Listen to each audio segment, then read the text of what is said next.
Bismillahirrahmanirrahim. Assalamualaikum warahmatullahi wabarakatuh. Alhamdulillah kita dapat bertemu kembali dalam kajian statistik spasial, dan pada video sebelumnya saya sudah menjelaskan bagaimana kajian teori tentang geographically weighted regression, dimulai dari modelnya bagaimana, estimasinya, uji hipotesanya, bahkan sudah saya jelaskan juga bagaimana dalam menentukan pembobot yang optimum. Oke, pada kesempatan kali ini saya akan menjelaskan atau memberikan tutorial terkait komputasi dari GWR melalui software GWR 4. Oke, kita mulai saja. Kita klik dulu softwarenya GWR 4. Oke, inilah tampilan awal dari GWR 4. Kalau kita melihat tampilan awal ini, sudah terbaca bahwa ada 5 langkah untuk mengeksekusi komputasi dari GWR 4. Oke ya, kita mulai dari tampilan langkah pertama, yaitu input data. Nah, yang menjadi perhatian di sini adalah, perhatikan di sini, format data diizinkan hanya beberapa format saja, dan nanti kita akan menggunakan format CSV. Nah, bagaimana kita mengubah menjadi format CSV? Coba kita perhatikan ya, saya sudah mempunyai data yang digunakan untuk tutorial ini. Oke, ini data yang kita gunakan, yaitu data nilai ujian nasional Sekolah Menengah Atas Provinsi Jawa Timur. Di kolom 1 ada kabupaten kota, ada 1 variabel respon dan 4 variabel bebas. Terus ada posisi lintang bujur dari masing-masing kabupaten kota. Jadi kalau kita lihat variabel-variabelnya sudah saya tuliskan di bawah. Jadi Y-nya adalah rata-rata nilai ujian nasional per kabupaten kota. X1 sampai X4 berturut-turut merupakan persentase guru SMA yang tersertifikasi, persentase SMA terakreditasi A, persentase guru SMA yang berpendidikan minimal S1, dan persentase jumlah siswa SMA swasta. Nah, sekarang langkah pertama kita adalah mengubah data ini menjadi format CSV. Oke, langkahnya adalah kita blok saja dulu ini. Ya, kita blok seluruh datanya. Oke, kita blok. Lalu kita klik layout-nya.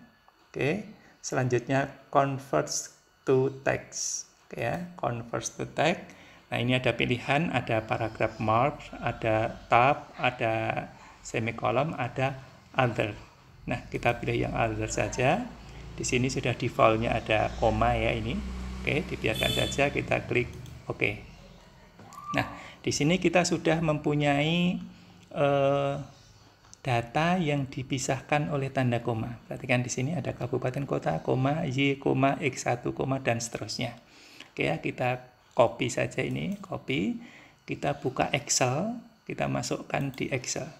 Oke, karena ini hanya butuh 1 kolom, kita perlebar saja biar datanya muat semuanya. Oke, kita paste di sini. Nah, ini sudah ada data dalam 1 kolom Excel ini. Lalu kita simpan dengan format yang sesuai tadi. Jadi save as ya. Oke, kita simpan di D saja, di D foldernya GWR. Nah, ini yang saya maksud, formatnya kita pilih koma delimited. Jadi CSV di sini kita klik di sini, baru kita beri nama. Karena itu data UN, kita beri nama data UN saja. Oke, lalu di save ya. Oke, kita klik yes. Nah, di sini kita sudah mempunyai data UN. Kita close saja ini ya, kita close. Oke. Selanjutnya kita kembali lagi. Nah,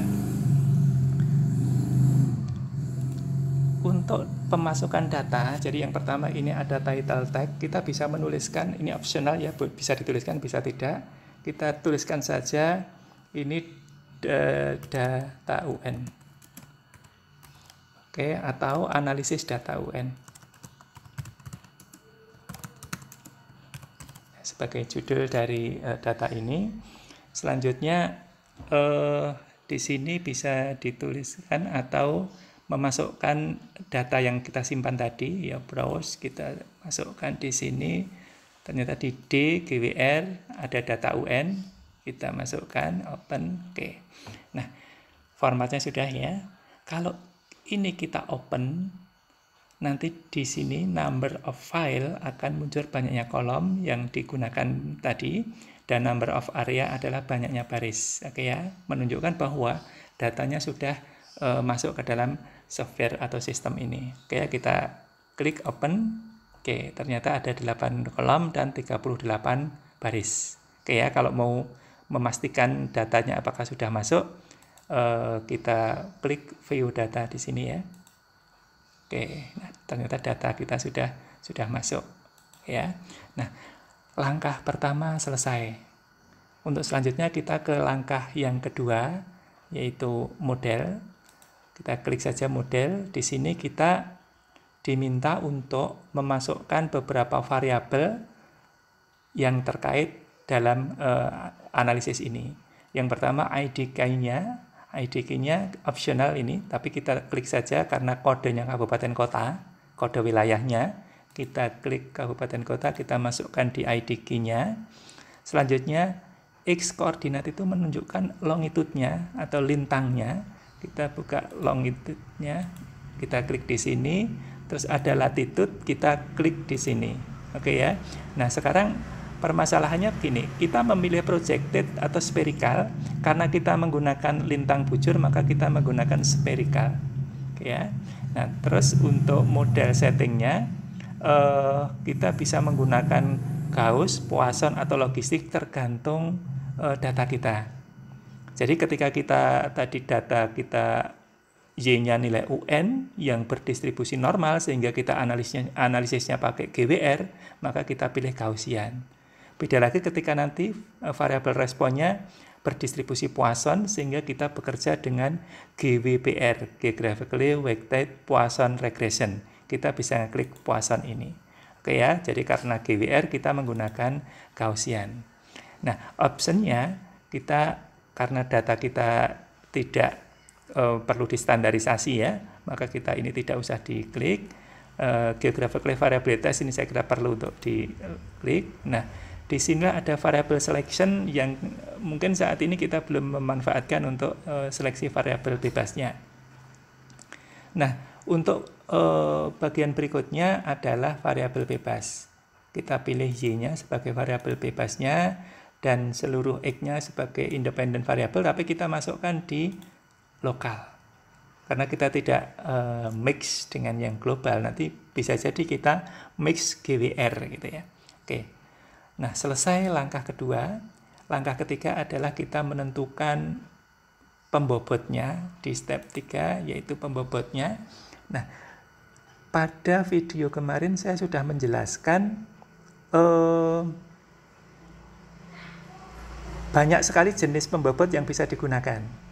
Baik itu yang terkait dengan bandwidth-nya yang fixed atau bandwidth-nya yang adaptif. Artinya apa? Artinya ketika fixed, itu semua lokasi mempunyai bandwidth yang sama. Sementara ketika kita bicara adaptif, maka setiap lokasi mempunyai bandwidth masing-masing. Nah, kita pilih saja misalnya Gaussian, adaptif Gaussian. Anda bisa memilih yang lain atau adaptif B-square. Karena apa? Karena ketika ditanya, yang paling bagus yang mana ya? Yang paling bagus adalah yang sesuai dengan karakter datanya. Oke ya, termasuk di sini. Nah, sekarang kita sudah memilih adaptif Gaussian, berarti bandwidth-nya itu berbeda-beda untuk setiap lokasi mestinya. Kalau kita milih fixed Gaussian di sini, berarti satu bandwidth untuk semua lokasi. Nah, kita bebas mau memilih apa. Oke. Atau dari mulai yang pertama saja kita fix Gaussian gitu. Berarti satu bandwidth untuk semua lokasi. Nah, sekarang bandwidth-nya ditentukan dengan apa? Ada tiga cara yang bisa diperoleh. Dalam kajian kemarin saya sudah menjelaskan bagaimana prosedur dari atau algoritma dari golden section search-nya. Nah, Bisa juga Anda menggunakan single bandwidth karena Anda menentukan bandwidth-nya 20 misalnya, atau bandwidth-nya 10, atau bandwidth-nya 1 misalnya. Nah, itu dengan pertimbangan tertentu. Nah, ketika kita bicara interval, berarti Anda membuat interval minimal, interval maksimal, lalu dibuat partisi-partisi. Partisinya adalah di interval ini. Jadi misalnya di sini ditulis 1 sampai 100 misalnya, di sini intervalnya 10 misalnya, berarti yang pertama muncul adalah 1, selanjutnya 10, 20, 30, dan itu ditentukan atau dihitung selection kriterianya. Dan yang minimal itu adalah bandwidth minimal. Tapi ketika di sini saya tulis intervalnya 100, intervalnya 100 atau intervalnya dibuat 1 gitu, intervalnya 1, berarti kan 1, 2, 3, 4 dan seterusnya. Nah, ini salah satu cara. Nah, ketika kemarin kita seperti yang kemarin ya, karena kita sudah mempelajari ini, kita menggunakan golden section assert. Misalnya kita beri batasnya misalnya minimal 1, maksimalnya 30, kan? Maksimalnya 30.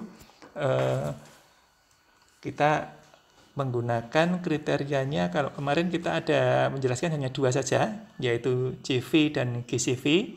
Sebenarnya ada beberapa banyak lagi yang bisa kita kerjakan dengan kriteria Archaic Information Criteria atau AIC terkoreksi atau AIC, ada BIC juga bisa, ada juga misalnya dengan least square juga bisa. Oke ya, karena kita mempelajari yang kemarin sudah, kita klik aja CV karena sudah mempelajari kemarin.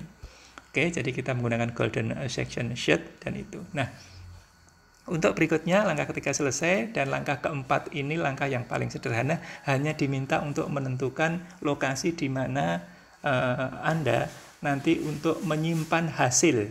Nah, menyimpan hasil dengan extensionnya nanti CTL ya, CTL kita browse saja ini CTL, nanti secara otomatis ini misalnya saya simpan di DGWR, di sini sudah otomatis ada CTL, misalnya ini hasil UN, kita save di sini ya, nanti hasil summary-nya itu disimpan di DGWR hasil UN.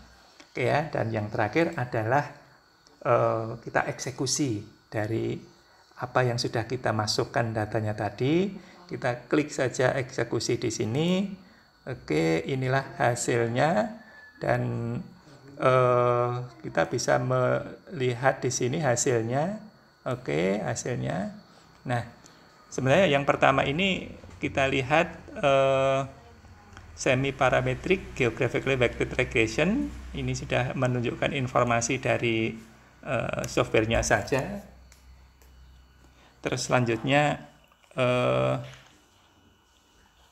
untuk ke bawah sebenarnya informasi, tetapi di GWR ini tetap menyampaikan dulu apa yang disebut dengan global regression. Nah, di sini tetap walaupun kita nanti menentukan dengan GWR karena nanti juga membandingkan, maka di sini ada informasi tentang global regression. Nah, di global regression ini banyak informasi yang bisa kita peroleh.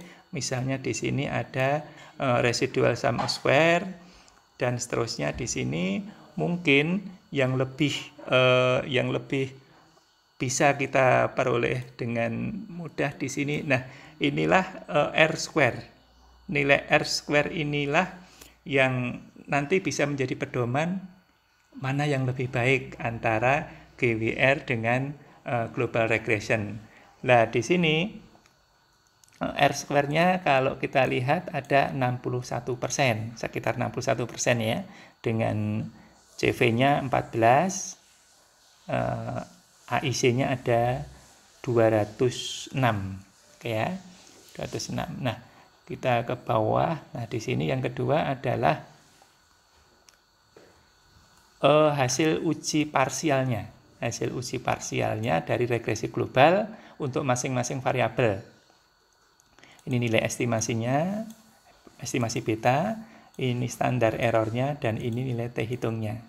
Nah, akhirnya untuk menolak atau tidak menolak H0, kita membandingkan T hitung ini dengan T tabel.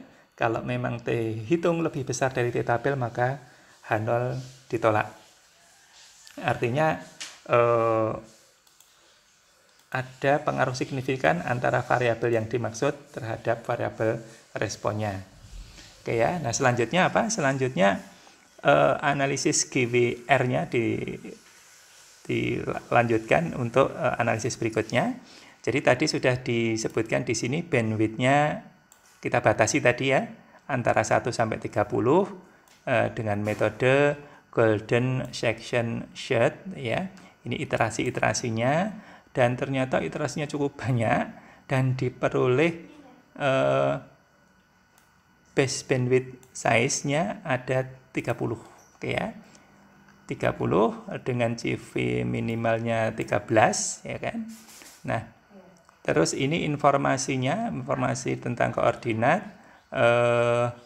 Terus ada informasi lagi tentang R-square. Nah, R-square ternyata di sini ada 90,2, artinya 90%, yang jauh lebih tinggi daripada global tadi yang hanya 61%. AIC-nya juga jauh lebih rendah, dan tentunya dengan melihat ini ada gambaran bahwa GWR lebih baik daripada global. Nah, untuk selanjutnya di bawah ini juga ada informasi terkait dengan perbandingan antara global regression dengan GWR. Ini bisa dilihat dari nilai F ini, ya, nilai F. Kalau memang F ini dibandingkan dengan F tabel itu ternyata lebih besar dari F tabel, maka H0 ditolak. Artinya apa? Kalau lebih besar ditolak, artinya GWR berbeda dengan global regression. Tetapi kalau memang lebih rendah, maka H0-nya tidak ditolak, sehingga sama saja menggunakan GWR atau global regression. Nah, untuk selanjutnya uji parsialnya, karena memang setiap lokasi mempunyai parameter yang berbeda-beda, maka bisa dibayangkan betapa banyaknya parameternya, karena di Jawa Timur itu ada 38 kabupaten kota, ya 38 kabupaten kota. Tadi ada 5 parameter, tinggal mengalikan berarti ada 38 kali 5 parameter, dan itu yang akan kita uji masing-masing. Nah, di sini ternyata kita bisa klik di sini view of parameter estimatornya. Ya, di sini oke. Akhirnya muncul setiap nilai-nilai estimator, ya, setiap nilai-nilai estimator termasuk nilai statistik ujinya. Jadi misalnya seperti ini ya. Misalnya untuk Kabupaten Pacitan ya, Pacitan, ini kita klik ya, Pacitan. Ada informasi tentang X koordinat, Y koordinat. Ini estimator, atau kita perbesar dulu ya. Ya, ini estimator interceptnya, ada beta nolnya, ini standar error interceptnya, ini T interceptnya, dan bisa dibandingkan dengan T tabel nantinya. Berarti berikutnya apa? Ini estimator atau estimator dari beta 1, standar error dari beta 1, ini T dari beta 1. Maka kita juga bisa membandingkan dengan T tabel, nanti apakah H0 ditolak atau tidak ditolak. Oke ya. Nah, maka akhirnya kita bisa menyimpulkan untuk setiap lokasi variabel bebas yang berpengaruh terhadap respon tentunya berbeda-beda tergantung kepada lokasinya. Oke, saya kira itu tutorial untuk pemanfaatan GWR4 dalam komputasi Geographically Weighted Regression.